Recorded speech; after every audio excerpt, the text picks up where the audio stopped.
tassa bhagavato arahato samma sambuddhassa. Namo tassa bhagavato arahato samma sambuddhassa. Namo tassa bhagavato arahato samma sambuddhassa.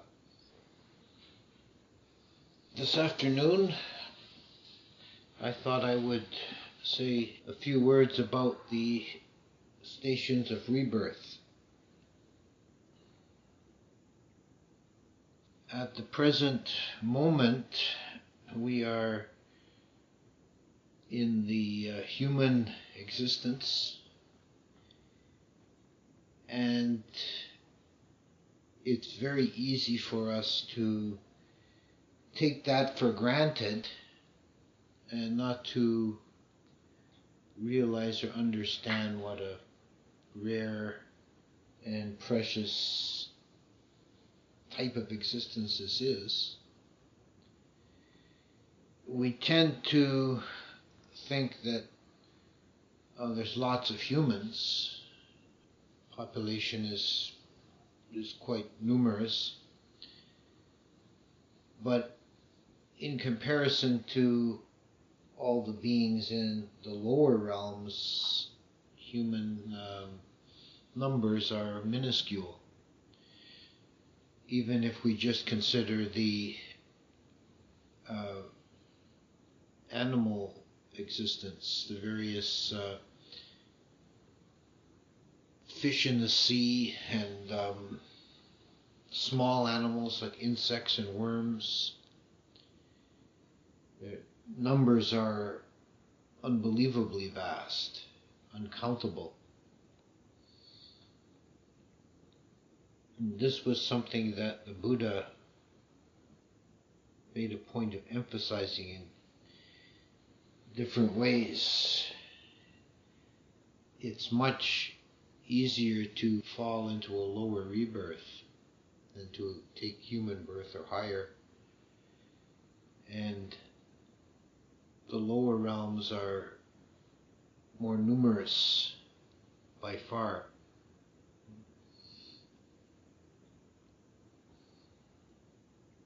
He gave the simile of the blind tortoise. He said if there was a tortoise in the ocean, a blind tortoise that swam around and came up for air once in 100 years, and somewhere in the vast extent of the ocean there was floating a wooden yoke, and the chance that the tortoise would put his head through the wooden yoke is the chance that a being once fallen to the lower realms will re-emerge into the human existence again. So being human, we've already won a tremendous lottery, an extremely rare chance. And human existence is considered to be precious because it's the optimal position from which to attain full awakening. Buddhas only arise here,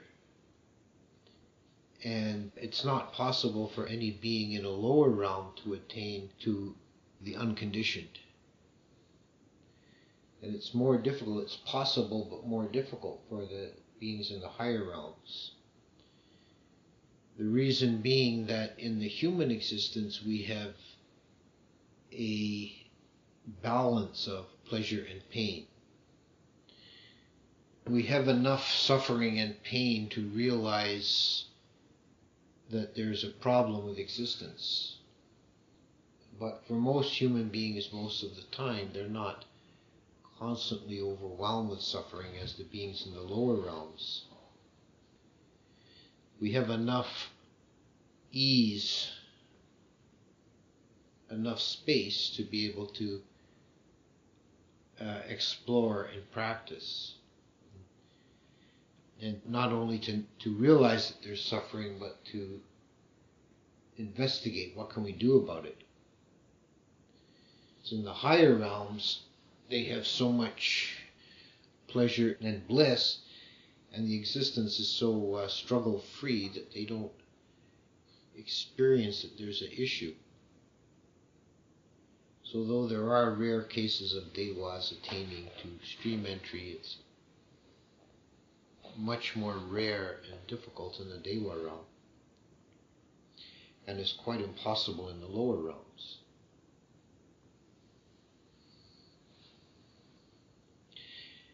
The human realm, we also have good degree of intelligence, and we have the power of speech, of language, so that we can pass knowledge and teachings from one to another, and even down through the ages.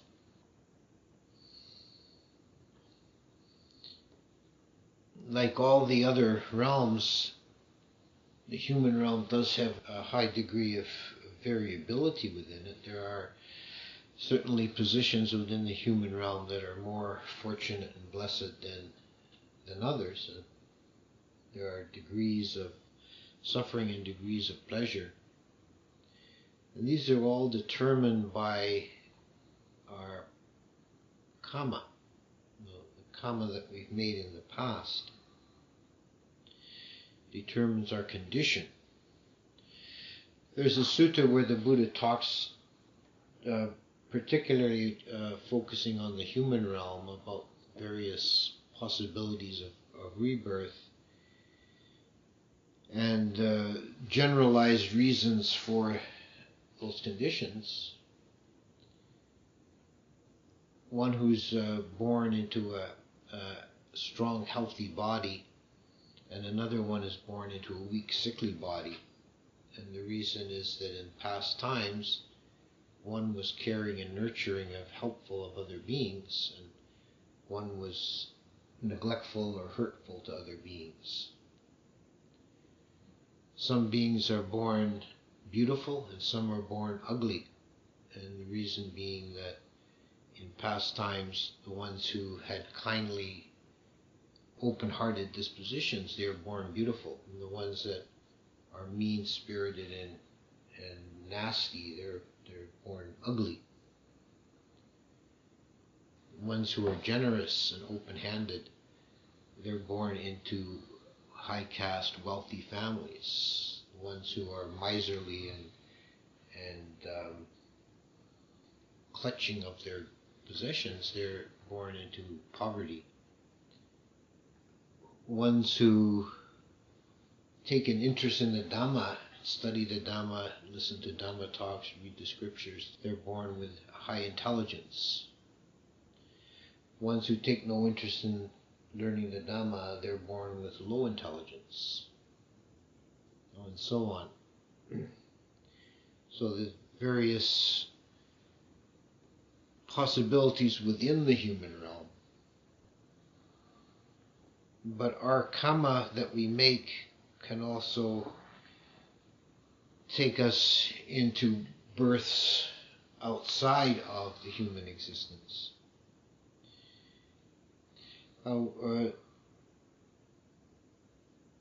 We should try and understand this properly,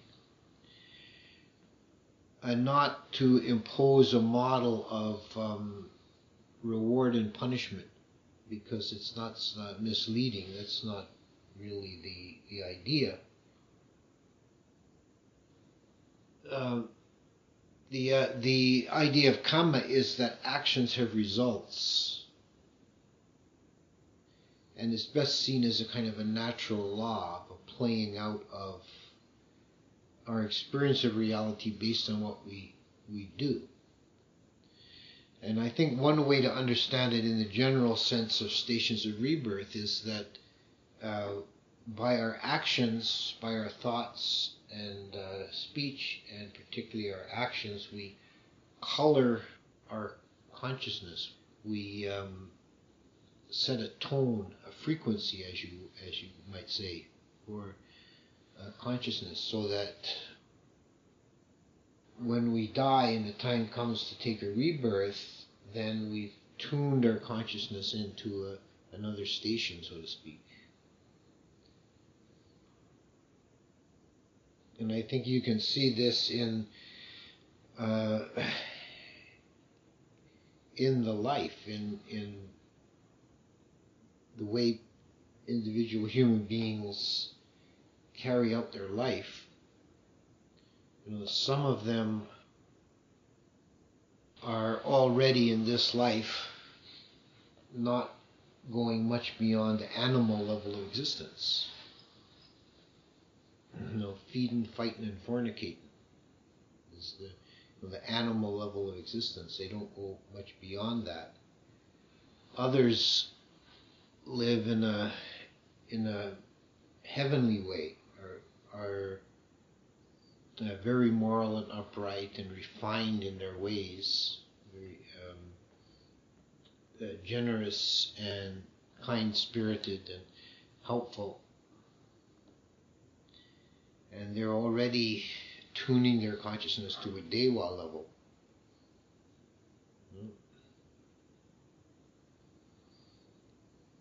Others might be cruel and violent and bloody-handed, and they're already demonic in this life. So their consciousness is tuned to that level, and they're tending towards the hell realms. So we habituate our consciousness to a level that it finds its own level after death, when it comes to take a new form. And the existence of other possibilities of birth also ties into the idea of perception. Perception being that quality of mind that has a creative aspect, and that creates the simulation of the outer world based on the signals we get through the senses. The Zen teacher Dogen was very explicit about this in the Rivers and Mountains Sutra. There's a very evocative passage where he talks about a river. To a human being, the river is flowing water, clean flowing water. To one in the hell realm, it's like molten lava. To one in the ghost realm, it's dust and ashes. And to a Naga, it's a land of crystal palaces. And then he asks, what is the real river? So these different realms are, in a sense, a difference of perception.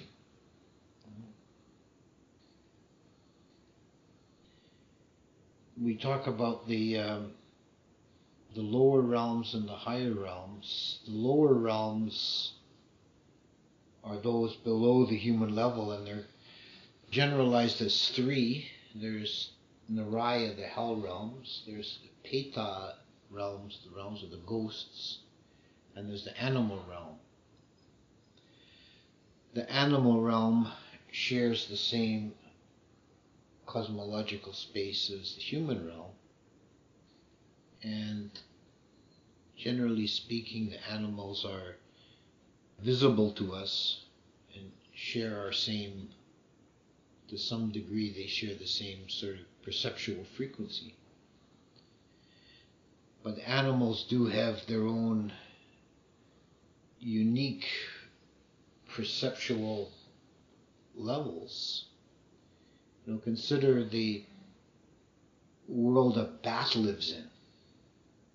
A bat being almost blind, not having much in the way of vision, but has very acute hearing and determines its world by echolocation. That's quite a different perceptual universe that a bat lives into a human.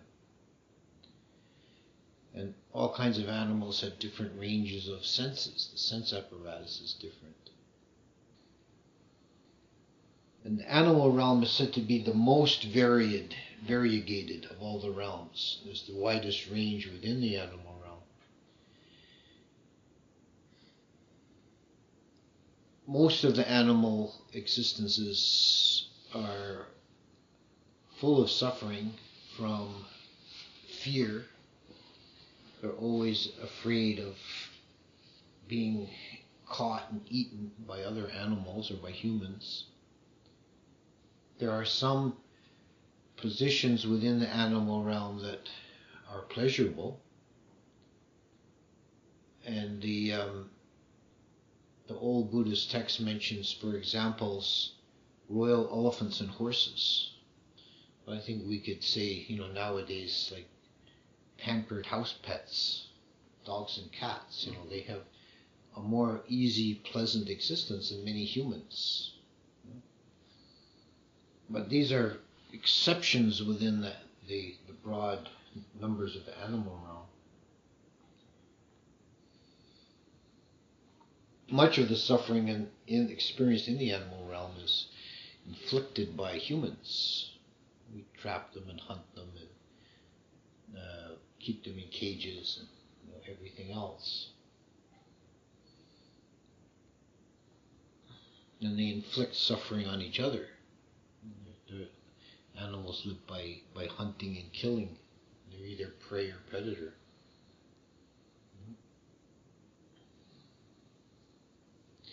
Included within the animal realm in the traditional mythology or cosmology are such creatures as nagas and supanas, the great serpents and the great birds.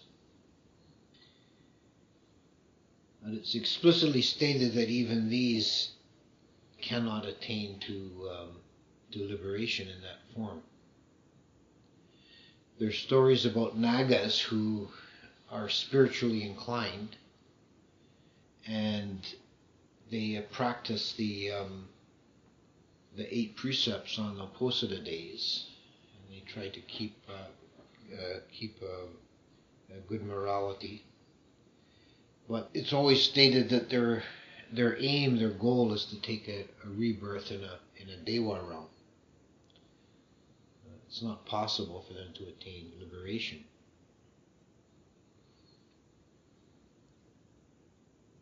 One of these stories, the Naga king was called to a meeting by Saka, king of the gods, and went up to the heaven realm to attend this meeting, and he was so overawed by the wonders and splendors of the heaven realm, and is noted particularly the beauty of the dancing girls there, that he made a determination to be reborn there. And he said, "Enough of this frog-eating animal existence for me."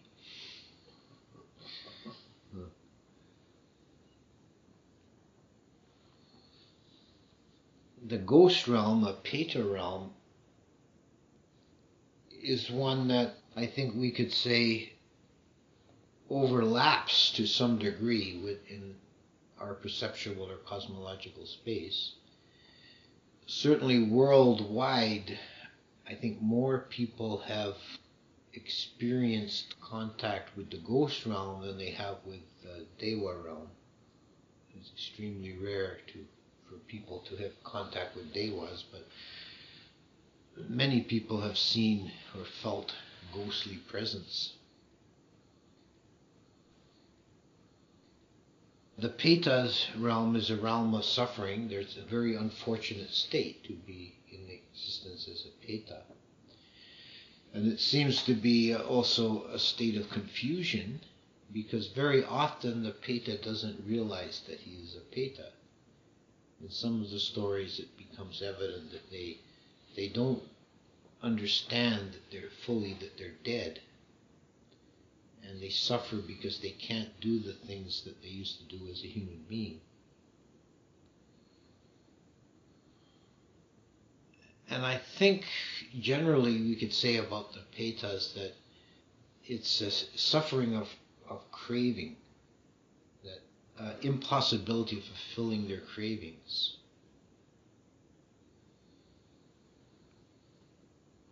Some of the later, and particularly in the Mahayana, some of the later descriptions of Petas has them physically as having large bellies and very tiny necks and pinpoint mouths, so they can't possibly take in enough nutriment to fill their raving hunger.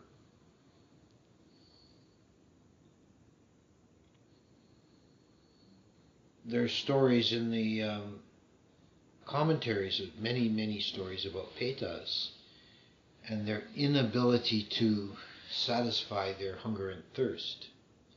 They try and drink from a stream and the water turns to dry ash in their mouth, for example. And the general rule is that the Petas cannot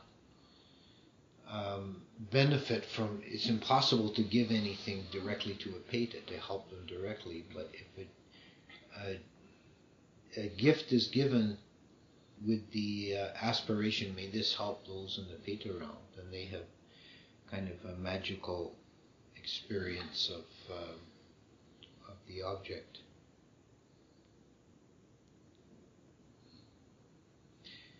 There's one story about a husband and wife who, after their deaths, the wife, who was pious and kept good morality, was reborn as a wood dewa living in the forest, and the husband, who was a scoundrel, he was reborn as a ghost. And they encountered each other in their new existences. And the husband was suffering from the ghostly new form of the husband. He was suffering from hunger and thirst and cold because he was naked and had no clothing, and he had nothing to eat or drink.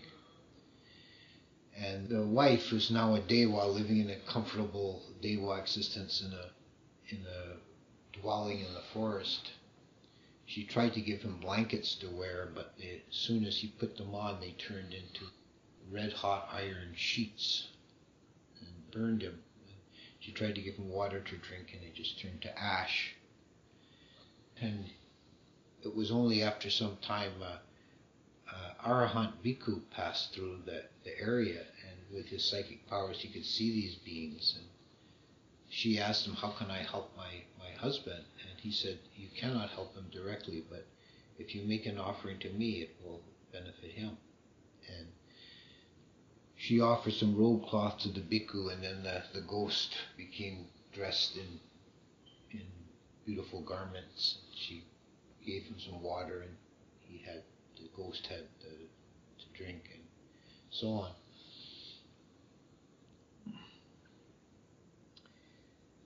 I think the best way of understanding existence as a Peta is it's a kind of incomplete or aborted rebirth. It's often someone dies with a great deal of attachment, craving and clinging to this existence, and they're unable to let go, and they don't complete the transition. But they're dead. They no longer have a physical human body, so they're in a state of suffering, trying to experience their previous life, but unable to do so.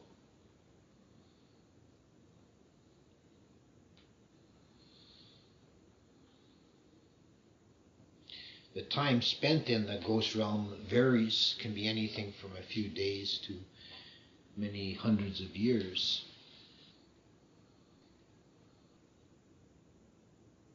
It's commonly believed in Thailand, and kind of the folk belief is that everybody becomes a ghost for a short time after their death.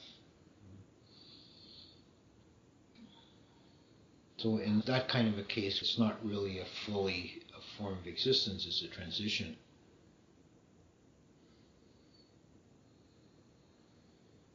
Worse by far than the ghost realm are the realms of Naraya, the hell realms, which are realms of torment. And there are some very elaborate descriptions of the various tortures, which involve burning, boiling, piercing, cutting, being attacked by animals, like birds with iron beaks being torn apart by dogs, being thrown into rivers of caustic liquid filled with lotus plants with razor-sharp leaves. Quite elaborate descriptions of these things, and some of them are specific to specific kind of moral failings. There's one particular torture for those who commit sexual misconduct of adultery, that they see an image of their lover at the top of a palm tree, and they go climbing up the tree to reach it, and the tree has all these sharp up-pointing thorns that tear their flesh, and when they get to the top there's nothing there.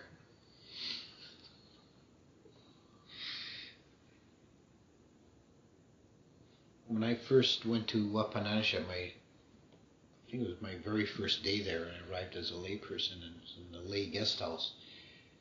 They had at that time a series of pictures on the little paintings on the wall of different realms, and they had some of these hell realm paintings, and I was looking at them with one of the other laymen, and they had this one about the adulterers climbing the tree, and he said, "Well, actually, that doesn't look that bad."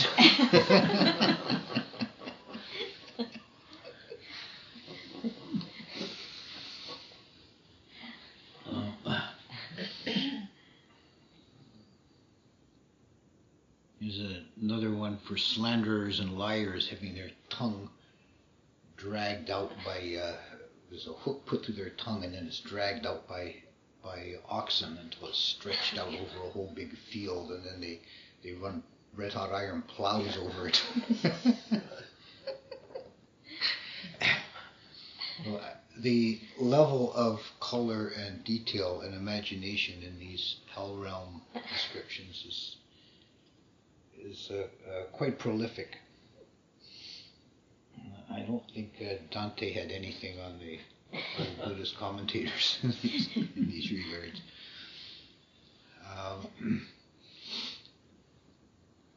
And the very nadir, the very bottom of the whole cosmological pyramid is Vici Naraya, the most extreme hell existence. Vici means without interruption. And the idea is that in this existence there is not one moment of relief from misery and torment. And this is said to be a iron cube, 100 yojanas on a side.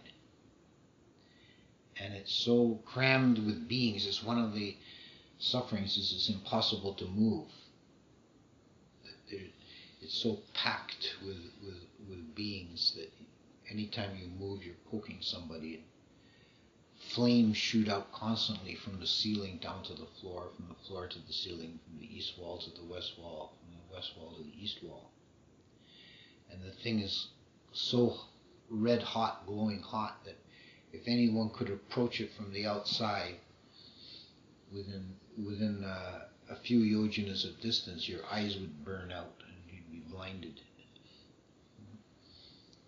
And this is said to be at the very bottom of, under the root of the world system. So it's like the whole of samsara is on top of that. So the very root of existence is this relatively small, 100 yojanas is minuscule compared to the size of the whole world system, which is hundreds of thousands of yojanas across. We have this node of intense agony right at the root of everything. The time spent in Naraya hell is also variable. It's said that for one who commits one of the 5 extreme kamas, which is killing your mother, killing your father, killing an arahant, wounding a Buddha, or creating a schism in the Sangha, one will spend an entire world age in hell. On the other extreme, there are stories about people who spend only like 1 week in hell state, as Queen Malakat did after she died, and King Pasenadi, who was her husband and she was his beloved wife, he asked the Buddha, where did she take rebirth? And the Buddha didn't answer. And he asked him again a few days later, the Buddha didn't answer. And then he asked him again a week later, and he said she's born into seat to heaven. The week in the meantime she spent in hell, and he didn't want to tell Pasenadi that.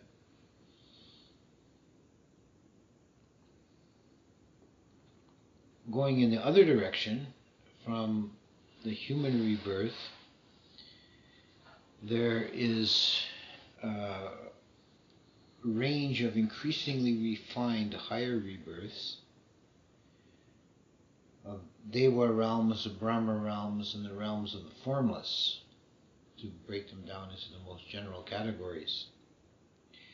The Devas are considered to be still within the sense desire realm, as are all the humans and all the lower realms. So this is a very complex and differentiated realm of existence. It includes the Devas.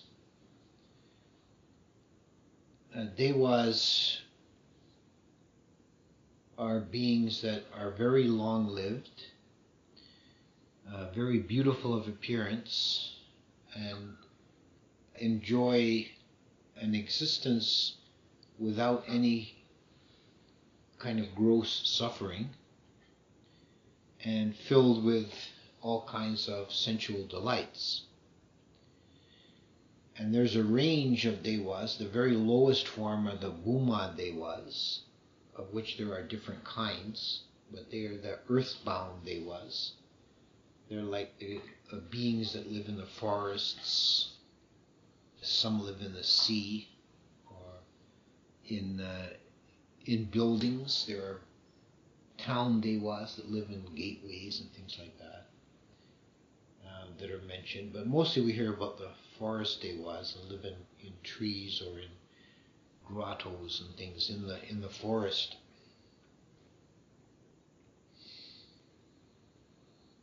And there's another subclass of these that live in the sky and the clouds and control the weather. These are all kinds of beings that are still bound to this earth, but they're a more refined state than human existence. But then there are Deva levels beyond that. There are 6 particular realms of Devas. 2 of them are still terrestrial in a sense. They live on Mount Sinnaru. The Chatummarajaka Devas, the realm of the 4 great kings, they live halfway up the mountain. And there's 4 kings, one for the east, the west, the north, and the south. And they're the guardians of the world. You'll see sometimes in monasteries in Asia, and more, it's really more of a East Asian thing than in Thailand. You'll see it more in China. The images of these elaborately dressed and crowned kings wielding swords, standing in different directions. Those are the 4 kings guarding the world. And one of their functions is to act as the advance guard against the asuras. This is another class of beings that is sometimes classed among the lower realms of rebirth. They're a kind of demigod or titan that lives at the bottom of Mount Sinnaru under the ocean. And they come swarming up the mountain to make war on the Devas. So these first classes of Devas are not exempt from the suffering of conflict and strife. At the peak of Mount Sinnaru is the Tawatingsa heaven, which is the one we have the most descriptions of, the most knowledge of. It's ruled by the king Saka and a council of 33 Dewas. The Dewas there live in mansions or palaces called vimanas that are also fly through the air. They're mobile dwelling places. Somebody said, was talking about this, and somebody says, "Oh, heaven's a big trailer park." It's not quite not like that, but their dwellings do fly through the air, and they experience sensual bliss of all kinds, music and dance, food and sex. So all the kind of things that we think of as sensual pleasures in the human realm, they have there, but at a more refined and sublime kind of level. There are gardens and parks there. They have festivals, and just generally, it's a long lifetime of enjoyment that lasts for millions of years by human reckoning. And even when they come to the end of their time, they don't suffer sickness, old age, and death to the same degree that we do. They do pass and die from that place, but their entire experience of old age is that a short while, a few days or maybe a week or two before their passing, they experience the 5 signs. Their garlands fade, their garments become wrinkled, their armpits become sweaty, they become restless on their seat. What's the 5th one? Their radiance fades. So this is their experience of old age and death for them.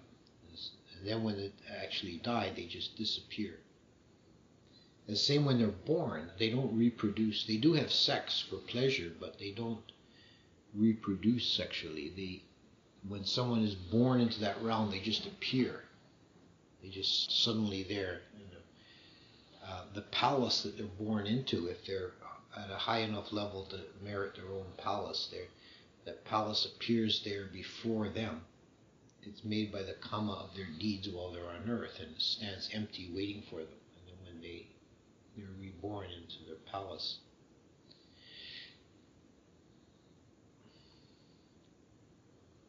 The Tawatingsa heaven, I think, it's the one heaven that has a description of a kind of a pantheon.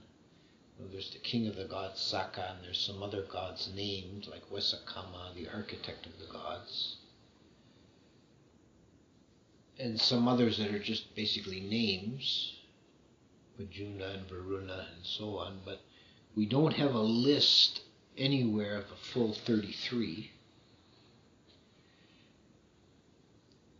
But it seems like in general this is the same pantheon that we find in other mythologies, like the Greek mythology with Olympus, and Norse mythology with Odin and the gods in Asgard. These beings live on top of a mountain or in a high place, and they have a king, and there's a pantheon of gods that are underneath the king. There seems to be variations on a theme. And this is at the very peak of Mount Sinnaru, but beyond that there are realms beyond that are not in contact in any way with the earth. There's the heavens of the Yama gods, and the Tusita gods, the gods who delight in creation, and the gods who delight in the creation of others. The Yama gods are called contented or peaceful because this is the first realm where there's no war or conflict. The war with the Asuras never reaches this high, so they have a completely peaceful existence. and their pleasures are more refined, more subtle, at a more sublimated level than those below. But the Sita heaven is the next, is special because this is the realm where the Bodhisattva has his last existence before he becomes the Buddha. And so the Meitya, the coming Buddha, is presently living into Sita heaven, waiting his rebirth as a human.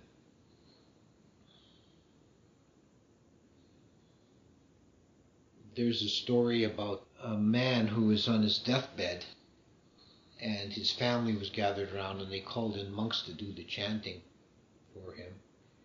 And while he was laying in bed, he saw 6 chariots appear in the sky.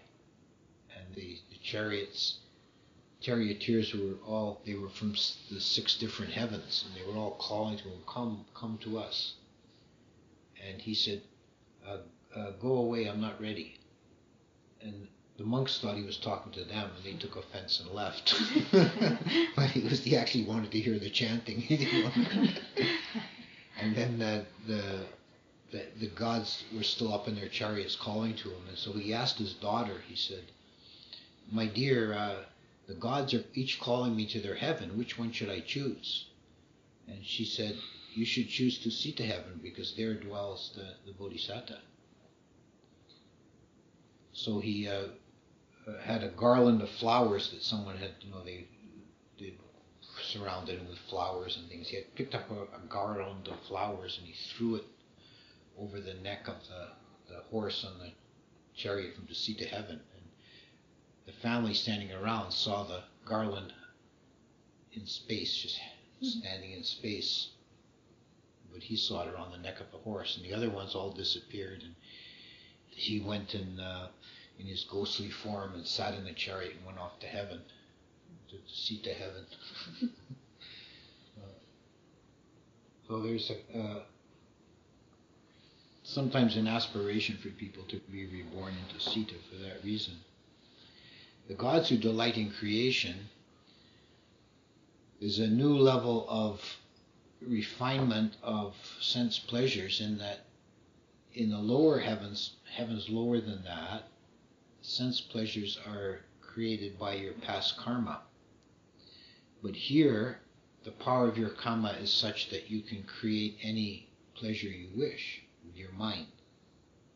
May there be a chariot, may there be a mansion.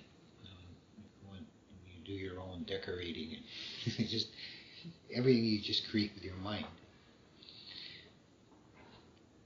But there's still one heaven higher than that, still within the sensual realm, and that's the realm of those who delight in the creation of others. The Pali is Vasawati, Nimarati, Vasawati meaning like overlords. In a way, they're like lazy, parasitic tyrants. They don't even bother creating. They just, they have the gods in the lower realm create everything for them. So this is like the peak of the sensual existence. Go all the way, the sensual world goes all the way from this poor buggers being boiled in a Vichy hell, all the way up to this realm where they're just completely supine, lazy parasites who just enjoy sense pleasures of all kinds without making the slightest effort. So this is kind of the useless end of sensuality. This is as good as it gets, and in the end it's just completely useless. In one corner of this realm, though, there's 1/4 is where Mara lives with his minions as a rebel against that. It's like a rebel prince. He's got his own little kingdom he carved out of 1/4 of this realm. Now we go beyond this sensual realms, we cross a threshold, and we're into the realm of the Brahma gods. And this is quite different than the Devas. The Devas actually have more in common with us than they do with the Brahma gods. This is like a whole new level of existence. The Brahma gods are beyond sensuality. they don't eat in the ordinary way, they feed on bliss. Whereas the Deva gods have their divine ambrosia that they feed on, and the other things, as are mentioned, various kind of intoxicating plants and so on. But in the Brahma god realm, they don't eat in a coarse way at all. They just feed on bliss, like jhanic energy. And these realms are equivalent of jhana states. And the way to merit rebirth into these realms is mastery of jhana on this plane. That's the only entrance into the Brahma realms. And the Brahma gods also, they don't have sex because they don't have gender. There are no male and female there. They are only reckoned as beings.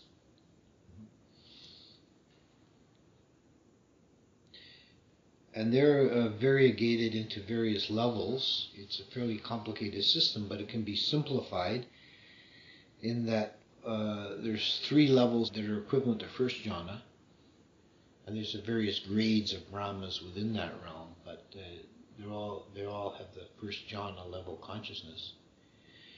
So at that level, they have Vitakka Vichara, applied and sustained thought, which is the first factors of the first jhana. So this is the only Brahma realm that we have stories about them where they interact with humans, they come down to the earth, like Sahampati Brahma came down and interceded with the Buddha.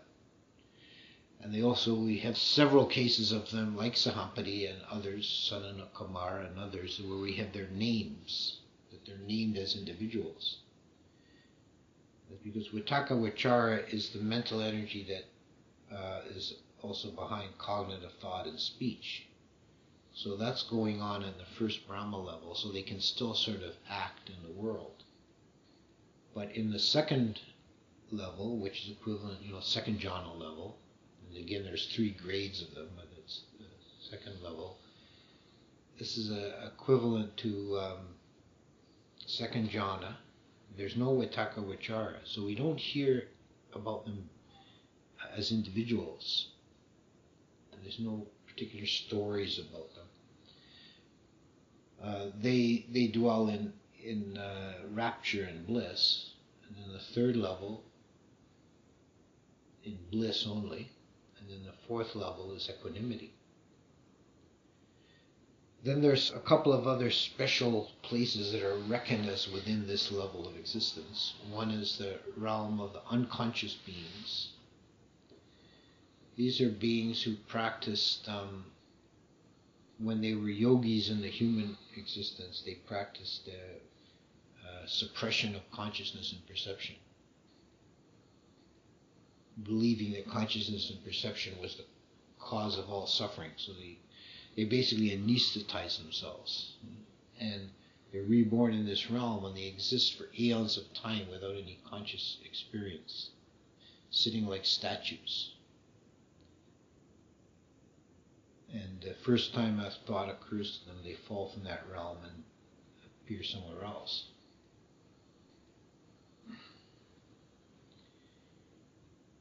There was one bhikkhu who had, in the Buddhist story about him in the Buddhist time, who had been in that realm, that he said 100 kappas passed like a twinkling of an eye.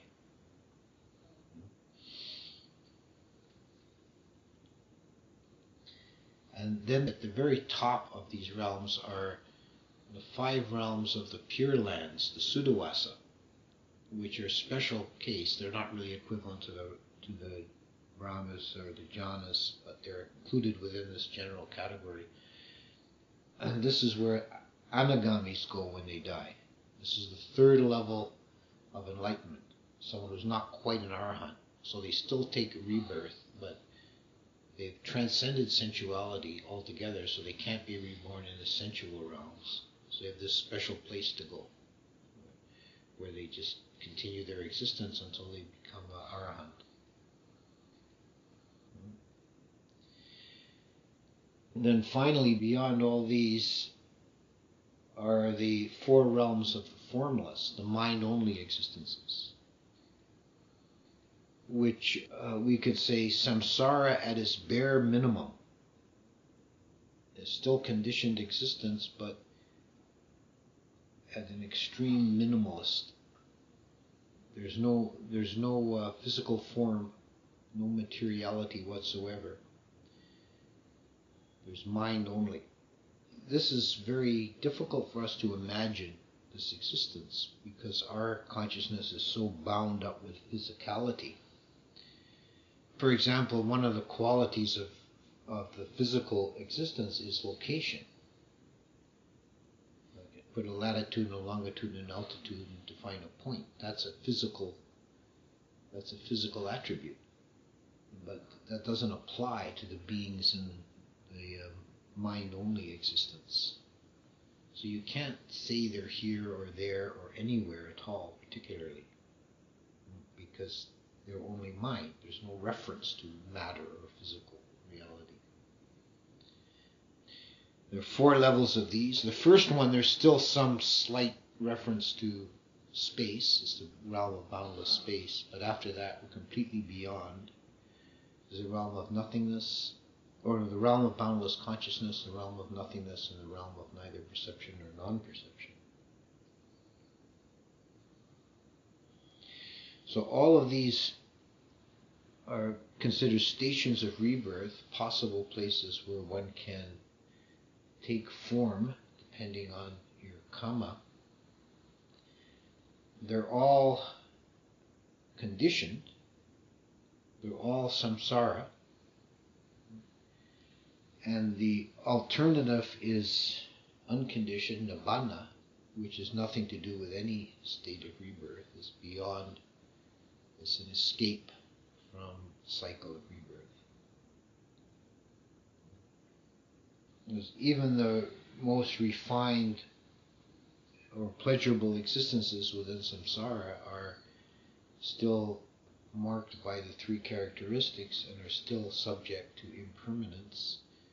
And they're ultimately unsatisfying because even those existences that have no overt or obvious suffering, they're still incomplete and imperfect. And they come to pass. And there's always the possibility of taking a lower form, a lower rebirth. The only guarantee of not taking a lower rebirth is to attain to stream entry. One who has attained to stream entry cannot be reborn lower than human. So one of the things that's said about it, it shuts the gate of hell. And sometimes in Buddhist countries, they often, I've seen this particularly with Burmese writings, that they will do a kind of a hellfire sermon talking about the tortures of ghost realm and hell realm, and say, well, you better practice real hard and attain stream entry. It's the only way you'll know you're safe. So, but just to conclude, just to say that at this moment of time, we're all fortunately in the human existence, so we're in a good, we have a good opportunity here, and we should be careful not to waste it.